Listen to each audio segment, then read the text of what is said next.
자, 지난 시간에 우리가 송전하는 거, 그죠? 전력 수송에 대한 얘기를 다뤘었어요. 이 노트에 있죠, 그죠? 이 송전제 하는 과정에서 보면 결국에는 포인트는 뭡니까? 전압을 높여줘야 돼요, 그죠? 전압을 높여주고 그래가지고 전류를 낮추어서 손실 전력을 줄이자. 이게 이제 포인트였는데 이 전력 수송에서 한 가지 알아둬야 될 것은 우리는 여러분들이 발전소가 있잖아요. 발전소가 전기를 만들면 그 전기를 잘 모아놨다가 우리한테 주고 그러는 시스템이 아니에요. 지금 여기도 보면 알겠지만 발전소는 우리가 전기를 쓸 때 곧바로 만듭니다. 그러니까 우리가 이만큼 쓰고 있잖아요. 우리가 이만큼 사용을 하면 얘가 이만큼을 그때 만드는 거예요. 그리고 이만큼이 손실되는 거고. 그런 시스템으로 되어 있습니다. 그래서 전기를 충전을 해 놓을 수가 없어요. 발전소는.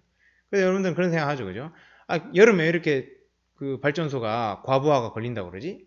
겨울 같은 때 좀 저장을 해놨다가 그때 쓰면 안 되나? 그게 아닌 거예요. 우리가 쓸 때 그대로 발전을 해요. 지금 이 보이는 대로 그냥 실시간으로 바로 우리가 쓰는 만큼 그대로 공급 전력을 해주는 거기 때문에 우리가 그렇게 안 된다라고 합니다.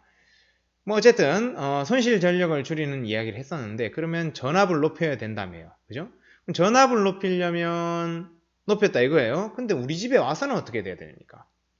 우리 뭐 1000만 볼트 쓰나요? 아니죠. 220V 쓰죠. 그러면 전압을 결국은 낮춰줘야 되죠. 즉 말하자면 전압을 높여줬으면 낮춰주기도 해야 돼요. 즉 전압을 높여주는 변전소가 있고요. 여기도 변전소가 있어요. 물론 두 개만 있진 않고요. 단계적으로 변전소는 많이 있어요. 차츰차츰 전압을 높이고 차츰차츰 전압을 낮추기 때문에 이 변전소의 원리를 좀 보도록 하겠습니다. 자, 즉 말하자면 변압기죠. 변압기. 자, 변압기의 원리는 아주 단순해요. 이렇게 아까 그 전선들이 있으면 이렇게 생겼습니다. 이렇게. 그러면서 여기에 저항을 이렇게 써볼까요? 아까 전에 그 저항 R입니다. 우리 가정에 들어오기 전에 이 부분을 즉 말하자면 이 생략된 이 부분인 거죠. 생략된 이 부분을 지금 그린 거예요. 생략된 이 부분을 여기다 그려놓은 겁니다. 그러니까 이 부분이죠. 결국 이 부분을 그린 건데 이 부분이 이렇게 생겼어요. 자, 이렇게 하면 전압이 바뀐대요. 전압이. 근데 단 주의할 것은 전압이 바뀌어야지 전력은 바뀌면 안 되죠. 말하자면 전력이 뭐 중간에 조금 손실된다든가 뭐 더 늘어난다든가 그러진 않아야 되죠. 그죠? 그대로 전기 에너지는 넘어와야 되니까 항상 포인트는 여기에서의 전력과 여기에서의 전력은 같아야 돼요. 1번, 2번이라 할까요? 1번, 2번. 여기가 1번, 여기 2번이라 하면 코일이 돼 있죠. 코일이거든요. 이 두 개 다 코일. 1번 코일에 들어가는 전력이랑 2번 코일에서 나오는 전력은 같아야 된다. 이게 일단은 불분율입니다. 불분율. 자, 이래놓고 이 코일을 어떻게 해놓냐면 이렇게 다르게 해요. 뭘 다르게 하느냐? 이게 뭐냐? 이게 가문수입니다. 가문수. 감아놓은 수. 가문수가 다르죠, 지금? 이렇게 다르게 해놔야 돼요. 다르게 해놓으면 어떤 룰이 있느냐? 이런 규칙이 있습니다. 어떤 규칙이 있냐면 이 가문수가 몇 대 몇이다가 있겠죠? 가문수가. 그러면 그게 바로 전압의 비가 됩니다. 말하자면 여기가 만약에 전압이 V1으로 들어왔다. 그럼 여기는 V2가 되어버리는 건데 그 비율이 저걸 감아놓은 수와 같아요. 이게 왜 그런가에 대한 거는 우리가 이제 그 기전력이라는 공식이 있는데 그러니까 유도 전류와 관련이 있어요. 유도 전류와 관련이 있는데 그거는 이제 예를 들어서 이런 거죠. 여기에 교류 전류가 들어가요. 교류 전류라는 것은 전류가 이렇게도 흘렀다가 이렇게도 흘렀다가를 하는 게 교류 전류예요. 그러면 여기에서 자기장이 생기겠죠. 그죠? 자기장이 이랬다가를 계속 반복하겠죠. 그러면 자기장이 이 코일에서 자기장이 이랬다를 주변에 반복을 하고 있으면 그 옆에 있는 이 코일에도 유도 전류가 생겨버린다. 이런 얘기입니다. 우리가 자기장이 변하면 유도전류 생긴다 했죠? 그러면서 여기에 전기가 전달되는 방식인 거예요. 그럴 때 감아놓은 수가 다르면 이 전압이 달라지게 되는 거죠.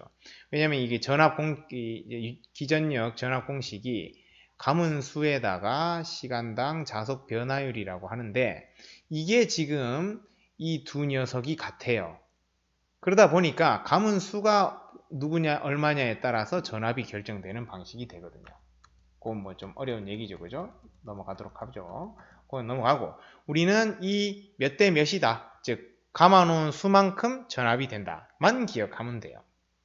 자, 그러면 어떤 게 또 있냐면 그렇게 되면 여기 흐르는 전류가 있겠죠. I1, I2, I2. 이게 I1이고 이게 I2죠. I1, I2가 있겠죠. 그럼 I1, I2와의 관계는 어떻게 되느냐? 결국 여기 방금 말했듯이 전력은 VI잖아요.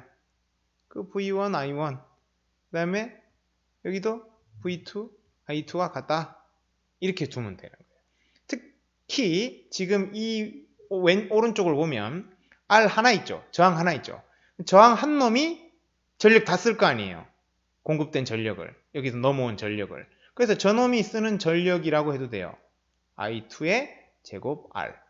이게 지금 얘가 쓰는 전력이잖아요. 그죠? 얘가 쓰는 전력입니다. 그것이 곧 여기서 들어오는 전력이기도 한 거죠. 그렇게 해서 저렇게 식을 써주면 됩니다.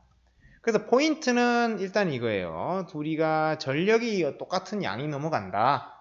이게 중요한 거고, 그 다음에 저 녀석들의 전압은 몇 대 몇이냐면 감은수가 몇 대 몇이냐랑 같다.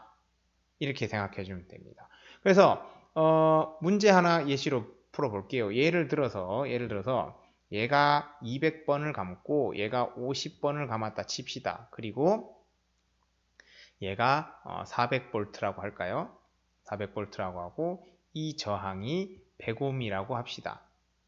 그러면 나머지 값을 구해 볼게요. 어떻게 구하느냐? 먼저 요게 지금 감은수가 몇 대 몇입니까? 4대 1이죠? 그럼 이게 400V잖아요? 그럼 여기가 몇 볼트다? 100V다. 이런 식인 거예요. 100V다. 그럼 여기에 100V가 걸리고 저항 한 개 있죠? 그러면은 전류가 얼마일까요? 그렇죠. 1A죠. 1A. 그렇게 됩니다. 그러면 도대체 얼마의 전기를 쓴 거냐? 전력 얼마죠? 전력은 100W죠. 전압 곱하기 전류. 그러면 여기도 얼마를 공급한 것이다. 그것이 100W를 공급했다는 얘기예요. 그게 100W로 여기 온 거고. 그럼 이 전류가 얼마다? 4A가 되겠네요. 아이고, 4분의 1A가 되겠네요. 그죠? 그런 식으로. 이렇게 이제 비율을 맞추는 방식입니다. 그런 식으로 우리가 변압기를 활용해서 전압을 높일 수도 낮출 수도 있어요. 지금은 전압을 낮춘 거네요. 그죠? 전압을 낮춘 거 400V에서 100V로 높이려면 반대로 오른쪽을 더 많이 감아주면 되는 겁니다. 그렇게 하는 변압기의 원리입니다.